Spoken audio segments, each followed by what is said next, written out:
रात का अंधेरा गहरा होता जा रहा था। एक छोटी सी झोपड़ी में एक माँ चूल्हे के पास बैठी थी। उसके हाथ में सिर्फ एक रोटी थी।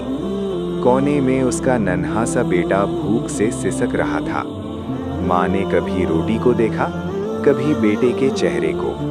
आंखों में आंसू भर आए। वो रोटी को 2 हिस्सों में तोड़ने लगी ही थी कि अचानक दरवाजे पर दस्तक हुई। माँ चौंक गई। दिल ने कहा, मत खोलो।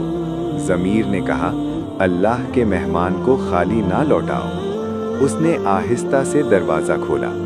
सामने एक बूढ़ा आदमी खड़ा था, कपड़े फटे हुए, आवाज़ कमज़ोर।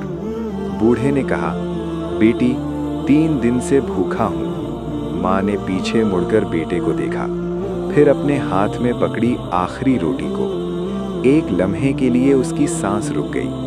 फिर उसने खामोशी से पूरी रोटी बूढ़े के हाथ में रख दी। दरवाज़ा बंद हुआ। माँ ने बच्चे को सीने से लगा लिया। भूख के बावजूद दिल मुतमईन था। सुबह जब माँ की आंख खुली तो दरवाजे के बाहर आटा, अनाज, कपड़े और कुछ पैसे रखे थे। ऊपर एक पर्ची पड़ी थी जिस पर लिखा था, जो अल्लाह के लिए देता है, अल्लाह उसे कई गुना लौटा देता है। अगर आपने अब तक हमारी वीडियो को लाइक और चैनल को सब्सक्राइब नहीं किया तो बराहे करम अभी कर दें। ऐसी ही दिल को छू लेने वाली कहानियों के लिए हमारे साथ जुड़े रहें।